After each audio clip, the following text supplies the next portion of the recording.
चौथी बात भी समझ लीजिए, कुरान और हदीस का अगर दलाइल पढ़े जाएं तो ये चीज़ हमारी नमाज में भी मौजूद है।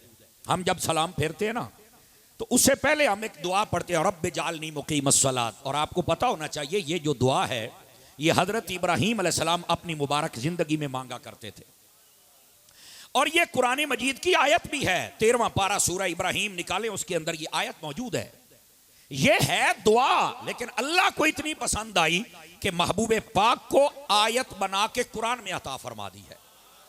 ये ऐसी खूबसूरत आयत तैयबा है और ये एक दुआया आयत है। इसके अंदर क्या हजरत इब्राहीम अलैहिस्सलाम क्या दुआ करते थे, तवज्जो फरमाएंगे आप हजरात। आप दुआ किया करते थे, और रब्बि जालनी मुकीमस्सलात, या अल्लाह मुझे नमाजी बना दे।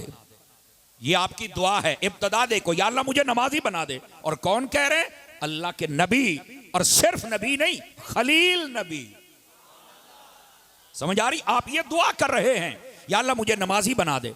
तो मुफ्ती अहमद यार खनेमी ने लिखा है, इसका मतलब है नमाजें पहलों पर भी थीं, लेकिन इस तरतीब से जैसे 5 हमारे पास हैं, ये तरतीब किसी को मुयस्सर नहीं आई। अगर ये आई है हुजूर का सदका, ये उम्मत मुस्तफ़ा के हिस्से में आई है।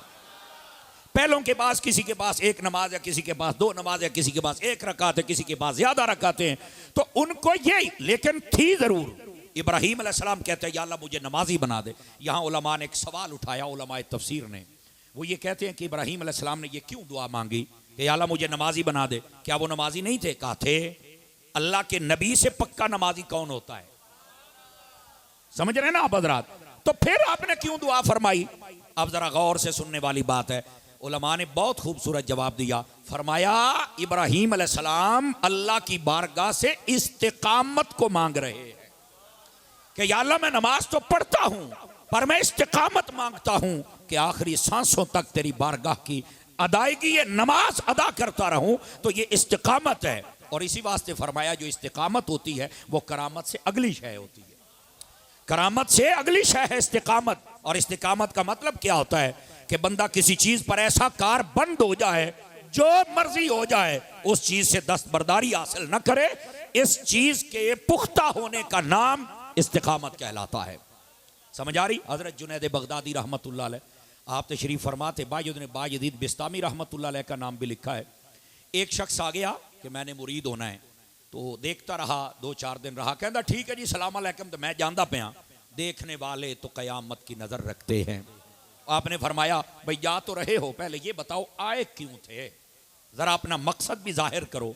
तो वो कहने लगा मैं आया था कि आपका मुरीद हो जाऊं और देखूं कि आप क्या हैं, मैं कुछ देखना चाहता था, तो बस मैं जा रहा हूं। तो फरमाया फिर कुछ नहीं देखा? उसने कहा नहीं मैंने तो कोई खास बात नहीं देखी। मतलब हमारे यहाँ कहते हैं पीर वो होता है खाली देख पई होवे तो लंगर नाल भर जावे तो ऐ जी बड़ा करनी वाला पीर है, तंदूर वेला होवे तो रोटियां दा ऐ जी बड़ा करनी वाला पीर है। अल्लाह दे बंदे तेनू किसने आख्या जेड़ा करामता वखावे वो पीर हुंदा है? आपको किसने कहा है? ये तो जादूगर भी दिखा सकता है आपको। वो 5 रुपए इसकी जेब में डालता है, उसकी जेब से निकाल लेता है, तो बैत कर लोगे उसकी? अल्लाह के बंदो तुम्हें किसने कह दिया? शोभदाबाजियों का नाम पीरी मुरीदी नहीं है। जो अल्लाह के वली होते हैं ना, वो करामते नहीं दिखाते, वो खुद ब खुद जाहिर हो जाती है। उनका ये शोभा नहीं, वो खुद ब खुद जाहिर हो जाती हैं। तो फिर अल्लाह का वली क्या दिखाता है? वो दिखाता है या फर्मा बरदारी खुदा दिखाता है या फर्मा बरदारी मुस्तफा दिखाता है। समझ आ रही है? अब वो कहते तुमने क्या देखा? कहना नहीं मैं तो बड़ी गल कोई नहीं देखी, बहरल मैं जानता पाया। आपने फरमाया अच्छा ये बता कि मुझे तुमने इतने दिनों में शरीयत के खिलाफ कोई काम करते देखा है? वो कहने लगा नहीं जी। तो फरमाया इससे बड़ी फिर पीरी और करामत क्या हो सकती है? मुझे बता कि मैंने शरीयत के खिलाफ कोई काम नहीं किया। लेकिन आजकल यकीन अल्लाह ते करो बड़ी अजीब और गरीब गल है जनाब, पीरी मुरीदी का म्यार ही बदला हुआ है। दाढ़ी मुंडे हैं, फासिक फाजिर हैं, इल्म है कोई नहीं, मेले लुआण वाले, दांद बजाउण वाले, तो सारे तुसी हाथ चुम्मी चट्टी जांदे हो। अल्लाह दा नाम मन्नो, वो जिन्हों जम के मां ने नहीं चटिया उन्होंने तुसी चट्टी जांदे हो। भला पीर ऐसा होता है? किहड़े पासे टुर पे हो यार? और अगर लफ्ज़ पीर कोई समझ लिया जाए, वैसे ये फारसी का लफ्ज़ है, माना बुजुर्ग होता है, लेकिन अगर पीर बमाना पैरवी ली जाए तो आप जिसके हाथ में हाथ देंगे ना उसकी पैरवी करेंगे। तो पैरवी किसकी करे? वो करवाएगा, वो मेरे आका की पैरवी कराएगा। तो जो खुद अभी हुजूर की पैरवी नहीं करता वो तुम्हें क्या करवाएगा? तो ऐसे बागी बंदे के हाथ में हाथ देने का क्या मतलब है? कोई किसी बड़े घर में पैदा हो के पीर नहीं बनता, सैयदी आला हज़रत साहब रहमतुल्लाह अलैह आपने फतावा रज़िया शरीफ के अंदर 4 शर्तें पीर की लिखी हैं। आप फरमाते हैं पहली शर्त पीर होने के लिए कि वो सहीहुल अकीदा सुन्नी हो। आवाज कमजोरों वाली है, मेरे पीर भाई काफी बैठे हैं, तो आवाज भी आज मट्ठी है। सबसे पहली शर्त सहीहुल अकीदा सुन्नी, और दूसरी शर्त फरमाया बाअमल भी हो, फासिक ना हो, लोगों के सामने गुनाह ना करे, बाअमल होना चाहिए। दूसरी शर्त। अब तीसरी फरमाया कुरान और हदीस का माहिर आलिम भी हो, क्योंकि जाहिल कभी वली नहीं बन सकता। ये सैयदी आला हज़रत साहब रहमतुल्लाह अलैह फतावा रज़िया में सवाल हुआ, जाहिल वली बन सकता है? आपने फरमाया नहीं, यह तयशुदा उसूल है, मत्तखज़ल्लाहु वलिय्यन जाहिला, अल्लाह किसी जाहिल को कभी वली बनाता ही नहीं है, हमेशा आलिम को वली बनाया जाता है। समझ आ रही है? तीसरी शर्त पीर होने के लिए। और चौथी, उसका सिलसिला मेरे नबी तक मुत्तसिल हो, ये इसकी चौथी शर्त है। ये 4 शराइत जिसमें पाई जाएं, यानी सुन्नी भी पक्का हो। आवाज कमजोरों वाली है, सुन्नी तो पक्का पढ़ना पड़ेगा ना, समझ आ रही है? बाअमल भी हो, बेअमल नहीं। बाद लोग ये समझते हैं कि शायद हम पीरों के घर पैदा हो गए तो हमें 7 कत्ल माफ है, असी जो मर्जी करिए। नहीं हो मेरा चन्न है, तुहाडे ते डबल अमल है, तुहाडे उत्ते जरूरी अपना भी कर ते दुनिया नूं भी आख। क्या मसला यहां पर, क्या चीज है? पब्बू डिग पे है, जे पब्बू ने तुहानूं सारिਆਂ ਨੂੰ हिला दिता है, गल तो बन गई ना जी।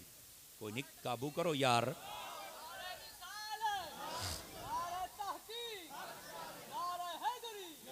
तवज्जो है जी आप सब हज़रात की, इस बात को जरा ध्यान से सुनिए, और आपकी तवज्जो दाएं बाएं होगी, दाएं बाएं देखना भी बंद कीजिए, और एक मर्तबा ज़ौक़ जोड़ने के लिए जरा सुभान अल्लाह भी फरमा दीजिए प्यार के साथ। अब जरा बात सुनिए जो मैं आपकी खिदमत में कह रहा हूं, तो खुद भी अमल करे, दूसरों को भी करवाए। तो ये बात है, तो इस्तिकामत अगर शरीयत पे हो जाए तो उससे तो अच्छा बंदा ही कोई नहीं, और ये शराइत पाई जाए तो वो पीर है, उसके हाथ में हाथ दे के आप बैत हो सकते हैं। समझ आ रही है आप हज़रात को? तो आप इस्तिकामत की दुआ करें हजरत इब्राहीम अलैहिस्सलाम, और उसके बाद क्या कहा?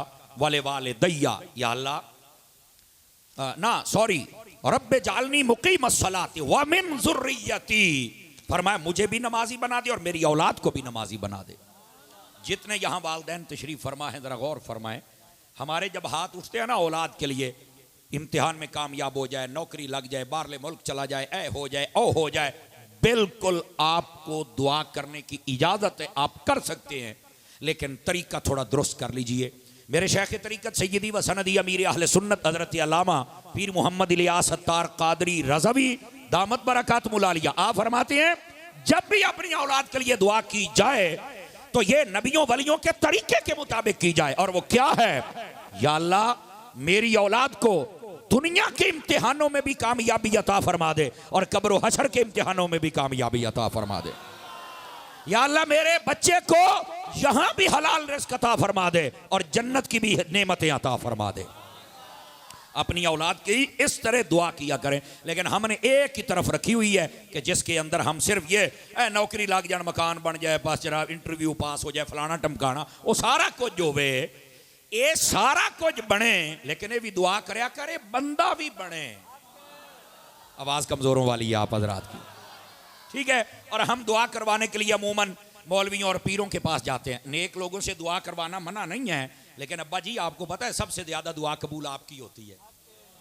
मेरे नबी ने फरमाया सलासु दाअवातिन मुस्तजाबुन ला युरद्दुहुन्ना, फरमाया 3 दुआएं हैं कभी रद्द नहीं होती, कबूल ही कबूल है। पूछा गया किस किस की? फरमाया मजलूम की, जिस पर लोग जुल्म करें और उसकी सुनने वाला कोई। ये बात भी बड़ी समझने वाली है। मुसाफिर की दुआ कबूल ही कबूल होती है। जब भी आप शरी सफर पे निकले आप दुआ फरमाया करें। मेरे नबी अलैहिस्सलाम हजरत सैयदना फारूक आज़म रज़ियल्लाहु तआला, आप हज पे जाने लगे, नबी पाक उनको रुखसत करने आए, और पता क्या कहा? गौर से सुनिएगा, हजरत उमर क्या चीज़ है ये भी पता चल जाएगा। फरमाया ए उमर तू मेरा भाई है, मुझे अपनी दुआओं में तो याद रख लीजिएगा ना। समझ आ रही है? ये मेरे नबी फरमा रहे हैं, ये है फारूक आज़म। तो मुसाफिर को दुआ के लिए कहना ये मेरे नबी की अपनी सुन्नत भी है। अब तीसरी दुआ फरमाया दावतुल वालिद लिवलदिही, और तीसरी दुआ बाप की है जो अपनी औलाद के लिए कर देता है। फरमाया वो कभी रद्द नहीं होती। लेकिन वालिद अमूमी तौर पे बहुत कम दुआएं अपनी औलाद, शायद उनको पता नहीं ना कि हमारा स्टेटस क्या है। तुम्हारा स्टेटस ये है, तुम जो मांगोगे औलाद के लिए रब अता फरमा देगा। मतलब तुसी मौलवियां पीरां थोड़ा जाया करो, थोड़े तो मतलब जाना तो चज दे कोल जाया करो ते आप भी दुआवां करिया करो। तुसी आप भी पीर हो नहीं, तुहानू यकीन ही कोई नहीं पीर, तुहानू अजे कोई नहीं यकीन है। ये मेरे नबी ने फरमाया है। आप खुद, मेरे वाले साहब हयात अल्लाह उनको सेहत बख्शे, वो अक्सर कहा करते हैं, ए मां प्यो मुफ्तां दा पीर हुंदा जे, ए यकीन करो ए मुफ्तां दे पीर जी, ए घर बैठे जे ना मुफ्तां दियां दुआवां। समझ आ रही है? इनको खुश भी रखा करें। तो कहने का मतलब ये आप औलाद के लिए दुआ करते हैं। और आगे कहते हैं रब्बना व तकब्बल दुआ, या अल्लाह तू ही तो है जो हमारी दुआएं कबूल करने वाला है। इब्राहीम अलैहिस्सलाम ने फरमाया या अल्लाह मुझे नमाजी बना दे, मेरी औलाद को बना दे, और तू ही तो दुआएं कबूल करता है। और अगली बात, रब्बना गफिर ली, या अल्लाह मेरी मगफिरत फरमा दे, वाले वाले दैया, और मेरे माँ बाप की मगफिरत फरमा दे। तवज्जो करना जरा, उलमा ने यहां सवाल उठाया, इंसान जितने मर्जी बड़े ओहदे वाला हो, माँ बाप तो माँ बाप है ना। तो कहा पहले चाहिए थे इब्राहीम अलैहिस्सलाम को कि माँ बाप के लिए दुआ करते कि या अल्लाह इनकी बख्शिश फरमा दे। आपने पहले अपने लिए दुआ की है। वजह, जवाब सुनिए। फरमाया वजह यह है, दुआ मांगने के उसूल ये हैं कि जब दुआ की जाए तो सबसे पहले अपने लिए मगफिरत की दुआ की जाए। क्यों? फरमाया हो सकता है कबूलियत का वक्त हो, और जब तुम ये कहो कि या अल्लाह मेरी मगफिरत फरमा दे और तुम बख्शे जाओ, फरमाया जब तू बख्शा जाएगा ना, फिर जिस के लिए दुआ करेगा अल्लाह उसकी बख्शिश और मगफिरत फरमा देगा। पहले अपने लिए मगफिरत मांगने का फलसफा क्या है? ये फलसफा है, ये उलमाए तफसीर ने लिखा है। और इब्तदा में खुशू व खुजू ज्यादा होती, बंदे की तवज्जो रब की बारगाह में ज्यादा होती है। तो फरमाया खुशू व खुजू से जब मांगोगे हो सकता है तार जुड़ जाए और बाकियों का भी काम हो जाए।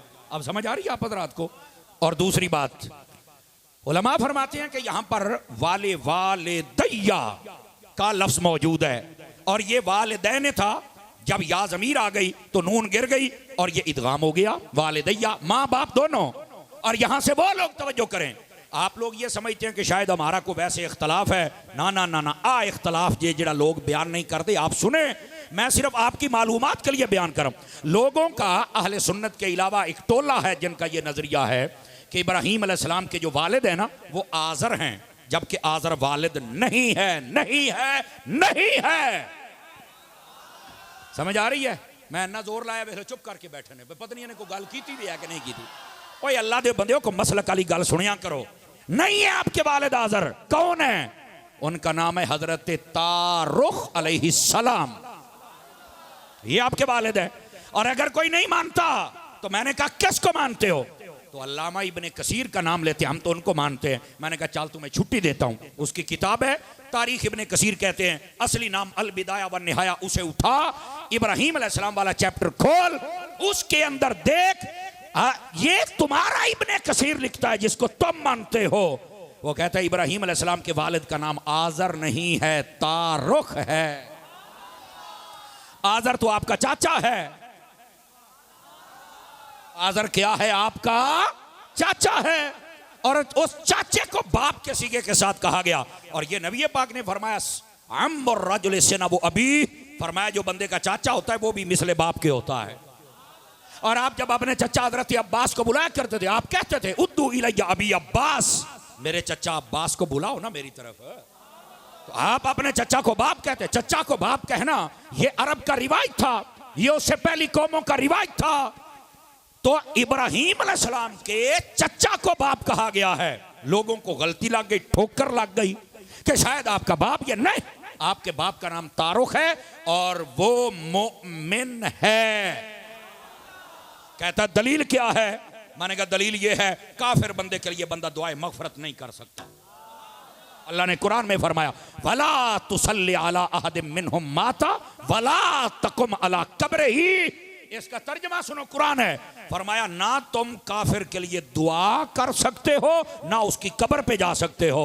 तो मैंने कहा अगर यही उसूल कुरान में है तो इब्राहीम अलैहिस्सलाम को चाहिए था ना अपनी वालदा के लिए करते, वालिद के लिए ना करते। अगर दोनों के लिए है तो नबी पाक को चाहिए था तस्हीह कर। अगर इन्होंने भी नहीं की तो रब कर देता, रब ने भी नहीं की और क़यामत तक के लिए बरकरार है कि मनना पैगा पुत्र तुहानू गलती लगी है ओ पाक ने। अब बात समझ आई आप हजरात को? यह दलील पहली कुरान मजीद से है। और अगर आप जागे तो दूसरी हदीस से अर्ज करूं आपकी खिदमत में। मेरे नबी अलैहिस्सलाम ने फरमाया, आप फरमाते हैं मुझसे लेकर, जुमले की नजाकत महसूस करना, मेरे बाप आदम तक, और फरमाया मेरी मां से लेकर मेरी अम्मा हव्वा तक, मैं जितने पेटों में आया वो भी पाक थे, जितनी पुश्तों में आया वो भी पाक थे। मुशरिक तो नजस होता है, इन्नमल मुशरिकून नजस, नबी पाक कह रहे हैं मैं पाक कहां? तो दासो मौलवी तेरी गल मन्ना या हुजूर दी गल मन्ना? ये दो दलीलें मैंने आपकी खिदमत में अर्ज की ताकि आपको पता चले कि ये मां बाप दोनों के लिए है।